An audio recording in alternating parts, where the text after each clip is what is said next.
आप सुन रहे हैं एजी एंटरटेनमेंट की धमाकेदार प्रस्तुति।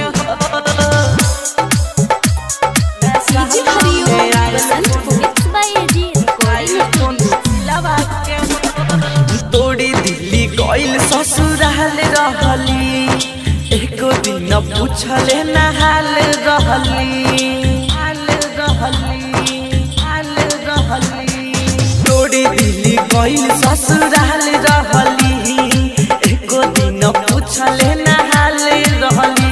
आज मिलल बाटे खुशी बड़ी दिलवा के हो, आज मिलल बाटे खुशी बड़ी दिलवा के हो। नया साल में आइल फोन सिलवा के हो, नया साल में आइल फोन सिलवा के हो। आप सुन रहे हैं एजी एंटरटेनमेंट की धमाकेदार प्रस्तुति। नया साल में आइल फोन देखी के नंबर दिल धड़के लागल, रहे जे सोना बाग चहके लागल। देखी के नंबर दिल धड़के लागल, रहे जे सोना बाग चहके लागल। कैसे जाहिर करे सोना अपना फिलवा के हो, कैसे जाहिर करे सोना अपना फिलवा के हो। नया साल में आइल फोन सिलवा के हो, नया साल में आइल फोन सिलवा के हो। आप सुन रहे हैं एजी एंटरटेनमेंट की धमाकेदार प्रस्तुति। नया साल में आइल फोन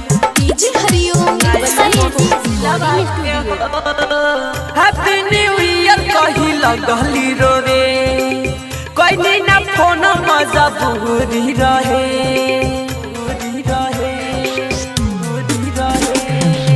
हैप्पी न्यू ईयर कही लगली रो रे, कोई ना फोन मजा बुरी रहे। सोनू भेंट होई आइबे परिलवा के हो, मिलन भेंट होई आइबे परिलवा के हो। नया साल में आइल फोन सिलवा के हो, नया साल में आइल फोन सिलवा के हो। रिकॉर्डिंग स्टूडियो रोशनपुर सपहा।